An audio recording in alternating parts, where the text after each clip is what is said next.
Hello, how you doing? I'm good. Can you introduce yourself to the mic? Sure.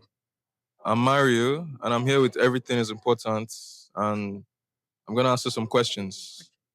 I don't even need to ask you if you know what we're doing here. I guess you know it already. Yeah, So for yeah. those who knows nothing about this, guys, we are like interviewing people, asking random questions, but basically not random questions actually selected for a specific purpose.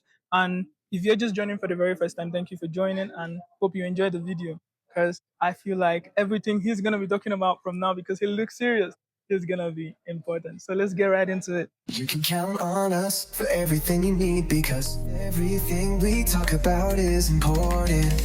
Your first question. Okay. Hope you're ready for it. What does success mean to you personally?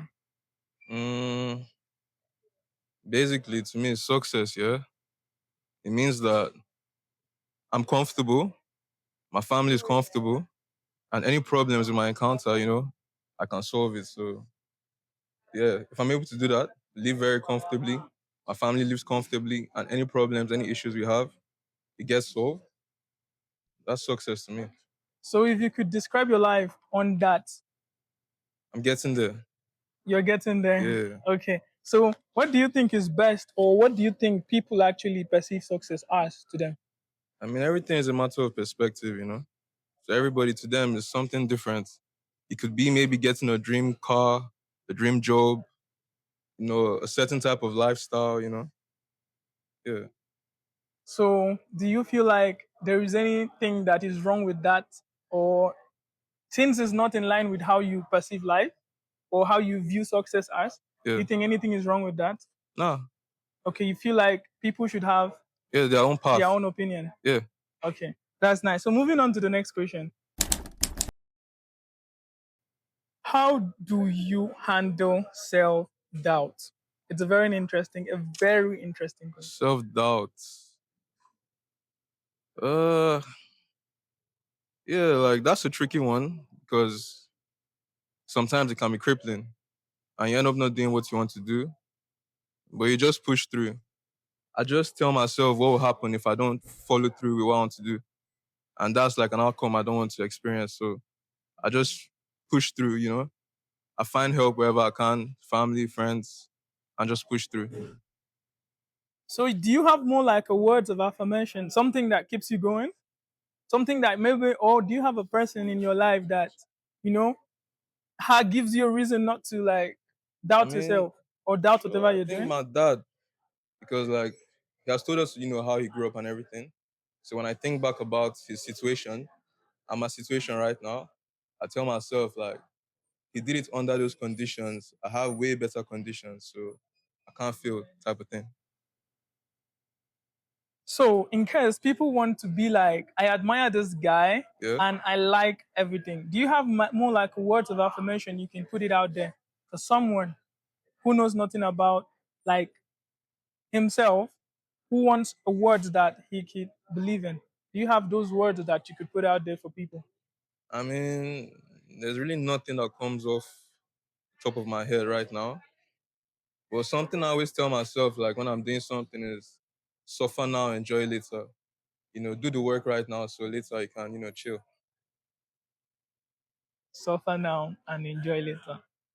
Anyways, guys, you guys have heard what he said, and he made a good point. So hope what he said actually sticks with you. So moving on now.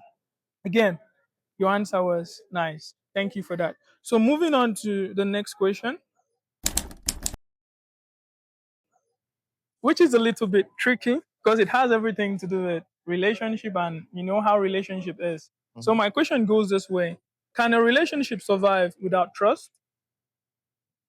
I mean, nah, it can't really. Because trust, like, I say in a relationship, like, are we talking about like a romantic relationship or just relationships in general? In quotes, relationship that leads to something. Being in a relationship already is serious, but something that leads to commitment, no marriage. That's the picture we're having. Like, Nah, trust is very important then. Because I mean in a relationship it's like two parts coming together, working together to, do something. So like if there isn't any trust, like the both of you can't work well together, and that's just gonna lead to a lot of issues, you know. So trust is very important.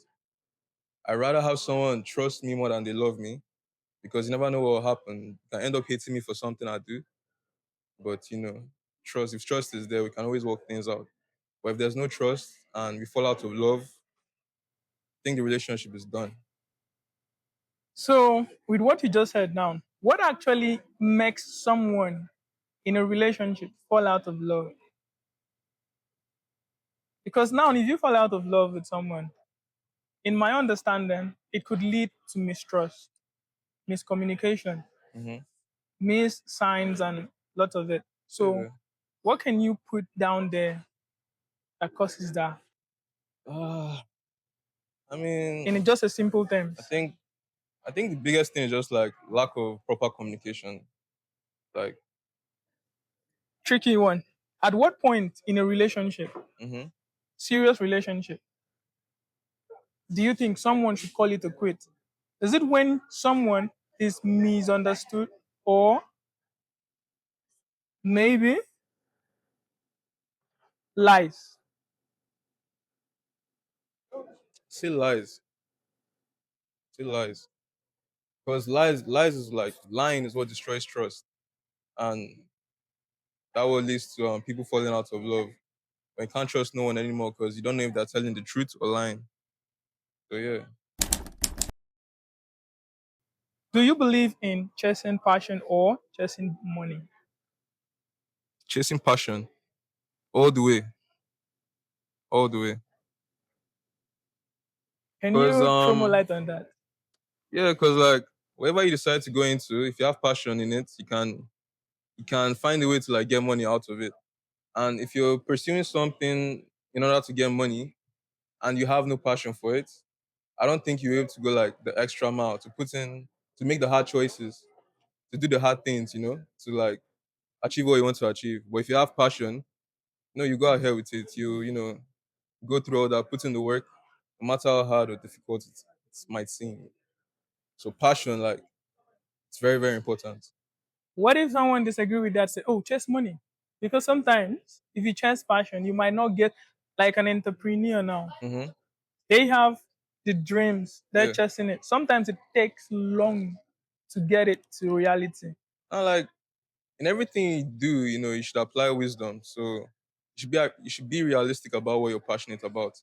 If it's something you know that it's gonna be tricky, you know, try and find something else. But if it's something that you know is achievable, even if people tells you that is this, is that, so if I know it's achievable, you have the passion for it, just get the right help and see it through.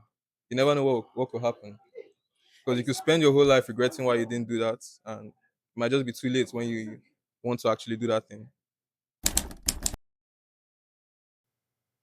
How does your environment shape your mindset? Mm, yeah, the environment. I think it plays a very important role because kind of helps build your character, kind of helps set your mindset. Like me, like my dad is a very, very powerful force in the way that I see the world, the way I think, because I know his story, all the things he went through, the things he achieved. So just growing up around him, seeing the things he did, kind of like sets the bar for me, kind of like guides me, helps hold myself accountable. Like I shouldn't be doing certain things and I should be doing certain things, kind of thing. So like depending on where you grow up, you see the world very, very differently. So best thing you can do is just hope that the environment you grow up in is a very good one that helps shape your mindset in a very good way. I don't have more questions for that. All I right. love the way you answer these questions. And thank you very much for sharing this deep thoughts and everything with us. I hope to see you next time. But thank you very much. As I said, this is our final question. Again, if you're just joining us and watching for the very first time, thank you for joining and thank you for watching. Hopefully you stick around, which you have, and we've get to the end of the show with Mr. Mario. Yeah. And then Thank you very much, Mr. Mario. Hopefully, we It's see you been a again. pleasure. You've made it to the end of the video. What's your take on this? Leave a comment below and subscribe.